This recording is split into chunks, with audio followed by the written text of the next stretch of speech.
The Seventh Tower by Garth Nix. Book 4, Above the Veil. Chapter 33. Crow was gone by the time Tal managed to get to the corner. The corridor stretched into the distance, the bright white light of the sunstone set in its ceiling painful to Tal's damaged head. There were lots of corridors joining it, leading off into Red 1 or Orange 7. But Crow wouldn't have taken those, Tal knew. He would head straight for the closest underfolk store or serviceway. Still stumbling, Adris hooked onto his belt like a blind follower, Tal weaved his way down the corridor. He was kept going by the fury that burned inside him. How dare Crow hit him? It was a coward's hit, too. At least Mila had always hit him face to face. He flung open the first underfolk door he came to, sunstone ring raised, already burning with red light. But this was only a long closet full of spare robes, cleaning equipment, and the like. Tal was about to back out when his eyes caught the flash of something behind the robes hanging at the back. A faint glimpse of some red light, only for an instant. The red light of the keystone. He rushed over and pulled the robes away in a frenzy. There was a door behind them, now closed. It had no handle or obvious means of opening. Tal didn't look for one. He raised his hand and focused his rage upon his sunstone. Red light answered, a thick, burning ray that flashed out at the door. Tal retreated as liquid metal flew. He clenched his fist, ring outward, and directed the beam in a wide circle. In a moment, he had cut the metal door in half.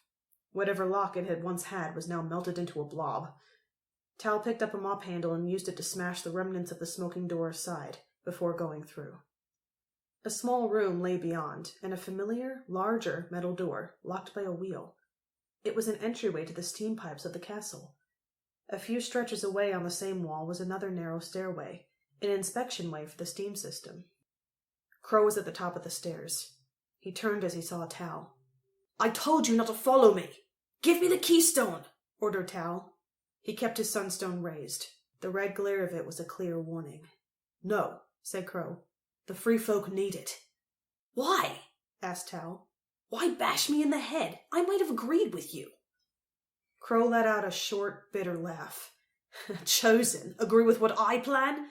Listen, Tal. I've had a sunstone for 5 years. I got it off... Well, I got it. But no one will teach me how to use it properly. Sure, John will show me a few tricks, and your great-uncle Ebbet, but they're afraid. Afraid to let a free folk into their secrets. But now I've got Lokar, and she'll teach me anything. Just so long as I talk to her. It's lonely inside that stone. Nothing ever happens. You can go crazy in there." "That's it?" asked Tal. He couldn't believe it was so simple. "I'd teach you if you want." "No, that's not it!" Crow screamed. "We've got quite a few sunstones hidden away. Once we know how to use them, the Fatalist will join us. We'll use the sunstones to overcome the spirit shadows who guard the most important Chosen while they're in Einir. Once we have the bodies as hostages, we can tell the Chosen what to do." "But what about Sushin and the Veil?" said Tal. "Crow, our whole world is in danger. This isn't the time to fight amongst ourselves." "It's never the time, if you listen to the Chosen," Crow whispered, almost to himself. His knife flashed in his hand, and then it was in the air, flying straight at Tal. It struck the wall behind him in a shower of sparks. Instinctively, Tal fired back a red ray of destruction. Crow ducked as the ray cut across the stone above his head, sending chips flying. One cut the free folk boy across the face, leaving a trail of blood across his cheek. Crow cried out and charged at Tal. At the same time, Adris leapt forward. He wasn't strong enough to do much, but he put out one puffy foot, and Crow catapulted over it. Unfortunately, he went straight into Tal. The two boys rolled around on the ground, punching and kicking. Adris managed to get one shadow arm around Crow's neck long enough to pull him off. As they split apart, Tal snatched the pouch that held the red keystone. Adris couldn't hold Crow. He flung the spirit shadow off and snatched up his knife. The two boys faced each other across the room. Adris retreated to stand next to Tal. "Don't make me hurt you any more," said Crow. "Give me the keystone."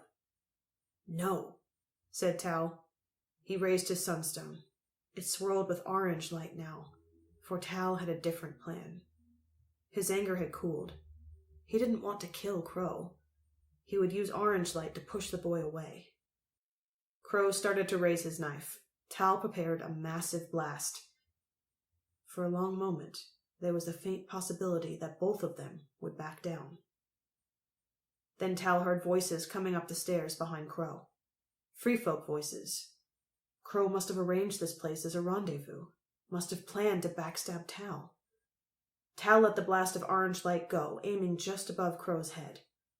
Crow heard the voices too, but the one his ears picked out was Tal's great-uncle Ebbet. Ebbet was a chosen adept, and his spirit shadow was fierce and strong. He would take Tal's side if he knew what was really going on. Crow threw his knife.